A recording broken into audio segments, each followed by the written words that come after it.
Okay, for our transmitters, actually we have 10 different code.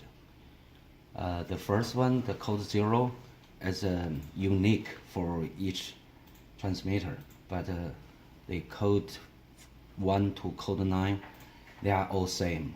So these features allow different keyboard call the same pager. Okay, let me show you how to set it up. We press call and the backspace key all together and put the power on. See, code 2. So we actually we need to set it within 5 seconds. So let me try it again.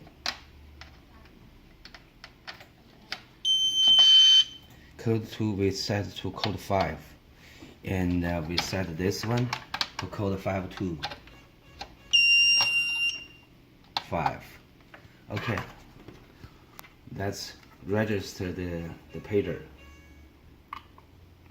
See, we set 4 call.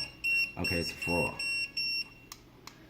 and then we call 4 at this different transmitter and call 4. See, it works. Okay, thank you.